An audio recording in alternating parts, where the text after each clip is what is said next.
Hey guys, welcome back to another redstone video. Today we really want to push a contraption to its limit.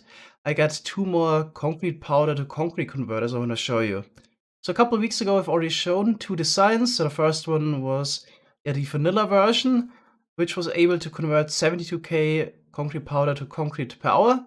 And then we had an 180k per hour version that required you to use tweakeroo mod. For all of those machines, at some point the limiting factor becomes how fast you can place the blocks.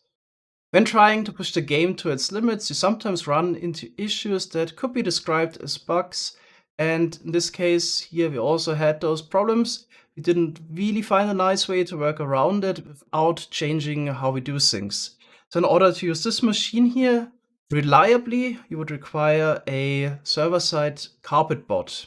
You could also do it with your client, but it wouldn't be quite as fast because for some reason the player fails to place blocks sometimes. It's just unreliable, and yeah, we had the same issues with the even faster version. There, even the server-side carpet bot wouldn't place the blocks reliably. The only way to do it was using command blocks in the end. Especially the version that reaches 360k per hour is mostly experimental. I'm just gonna show it off because you might find this interesting. But I wouldn't recommend to build those two machines on a normal survival world. It's just mostly this video. Yeah, I think it's because it's interesting to see those machines. So in case you're looking for a concrete converter for your survival world, I'll link the other two machines in a video description. I can definitely recommend to build those instead. Okay, so let's actually check out the first machine. I'm just gonna turn it on, and yeah, there's probably not much to see, but we can use replay mod to slow it down a little bit, and then we can actually see what's going on. Okay, this has definitely a bit more complicated piston layout. Let's just turn it on. So I'm gonna line myself against the piston here. Up, down. Turn on fast clicking, and then we aim either at the obsidian block or the concrete block here. I'll explain later how this piston layout actually works, but yeah, there's not much to see right now.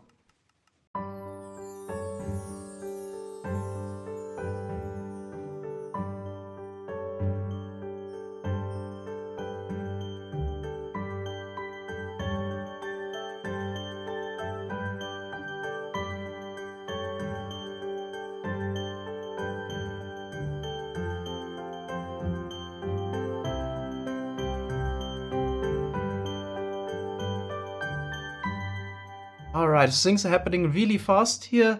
We're placing 75 blocks per second. In order to better comprehend it, I'm gonna break it down. So let's talk about the piston layout first. This is basically an upgrade from the 180k version. We pulled out blocks with sticky pistons from the left and the right. Now additionally, we also pull them down here and push them to the side using sticky pistons. So this way, we're slightly faster, 50% faster. And the cycle time of the whole contraption is every 4 ticks or 5 times per second. So we can place 5 blocks in 3 out of the 4 ticks. So we basically are 75% of the maximum. The other version is actually 100% of that. You could also, in case you start modding your game, increase the reach of the player up to place up to 8 blocks in 1 tick. But yeah, we didn't do this here. But we thought about it. Okay, so here's the piston layout to basically break it down. So first tick, we pull out the block here. Then later we can pull it up and push it over. That's how we get rid of 1 block. Then the next block is getting pulled by the sticky piston here, ends up there. And then the next tick, the one at the bottom would pull one out. And then we actually 0 tick this block here and immediately push it over, and then this one pushes down. So we basically got blocks going this way and down. So this way the space in the middle is always cleared without using any normal pistons. So using the sticky pistons here has the advantage because you could also, I'm going to show this with the other setup here, you could also make it a bit easier. You could also just have a piston that pushes up instead. So it's actually the layout we use for the other one. But that has a big downside if you push up, because then even if you 0 tick it, the piston head is gonna be inside of the blocks, yeah, where you want to place blocks. And that leads to a lot of issues, especially if you use a normal client, because it basically blocks you from placing blocks. So by using this setup where we pull blocks in every case, it's a bit better.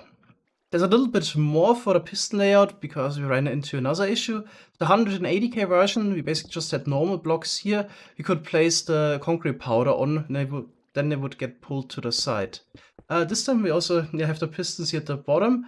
So we need to place the blocks against something. We couldn't place them against the underside of the pistons here because while those would retract, you can't place anything against it. So we had to change out the layout a little bit. So here, the very last block, we got an obsidian block where we can place the blocks against, but then obviously we couldn't pull out blocks to the side here. We do it a little bit different. We pull them out this way and then push them over, and then later the two block streams are getting merged again. Okay, that's how we dealt with this issue. I could explain a lot more about this machine, like the wiring and every little detail. We spent a lot of time on this machine. I had to make a lot of decisions, but I think this might be not too interesting. So let's check out the 360K version next. This machine actually runs on a different cycle, 3 ticks instead of every 4 ticks, which makes the redstone a lot more complicated, but the piston layout that we use here is simpler. So we can just pull out the blocks here every tick. First tick, this one pulls out. Second tick, this one pulls out. And third tick, this one pushes up. Then yeah, we just need to push them down here, and the rest goes up. Then we have to deal with it later. So I'm using a command block here that places the blocks for us. Let's just turn on the machine. Okay, let's check it out. It's a bit laggy, but everything happens so quick. So this time we actually managed to push out 100 blocks per second from a single central location. In order to deal with such a high amount of blocks, we're using 16 T-dupers to blow up all the blocks. And this is actually 100% efficient, so we don't lose a single block in this case. Okay, I can maybe try to show how fast this is. Maybe change the color here real quick. You can see it really doesn't take long, yeah, to fill up all of those lines. And it's just one of them if you look at the one where the blocks go up. What makes dealing with a 3-tick cycle so complicated usually is that you need to manage the block event delay, because basically everything happens in the same tick. So if you look at the piston layout here, it always takes 3 ticks until a block that you push can be pushed again, unless you 0-tick the first block in a chain. But if you look at this here, you activate this piston here, everything starts to move, and then this piston can push it away after 3 ticks. But if you actually activate this piston after 3 ticks, then the one at the top wants to push again already. So we're 0-ticking this piston here to push the blocks away, but yeah, the same tick, we need to activate this one as well. And this needs to basically happen after that. And then additionally, in the same tick, we also have to pull in the block from here. So in order to deal with all of that block event delay, some nasty redstone is really required. I had some help here from Pixels again, like with the other machine. Oreo and To Name also contributed valuable input in order to make this possible. Especially Oreo came up with a design for the top part here. In order to not having to deal with the 3 game tick block stream, we split it up in every case and had a 6 tick block stream instead, which is usually easy to deal with. So if you have a block incoming every 6 ticks, then it's enough just to have a observer detecting the moving blocks and empowering a piston. And everything is pushed towards the TNT chambers at the bottom. Could also have had them at the top here. We just pushed everything down so it looks a bit nicer. I can also try to place the blocks manually, but unfortunately the result is not really satisfying. I think the main contributing factor which makes this not as good is that here the pistons that push up actually interfere with the space we want to place the blocks at. And yeah, let's just try it out real quick. So I need to aim at the obsidian here in the back, and we also have the piston layout. Push or to pull out the last block in order to compensate for the obsidian block. As you can see, this kind of partially works. Sometimes you also have the issue that the concrete powder tower collapses and it falls back down. So this is not really working nicely. It's a bit better with the carpet board, but still not 100%. So definitely not recommended to build this. The 270k version does work reliable with a carpet bot though. So if you use the new quick carpet version for the 1.17 snapshots, you could summon in a bot and then use the new use per tick command. So now it tries to place 10 blocks per tick. And yeah, it's kind of obvious that you got blocks arriving at each of the 3 TNT tubers here. You can also slow down the game a little bit. Maybe see what's going on. So in 3 out of the 4 ticks, blocks are getting pulled out.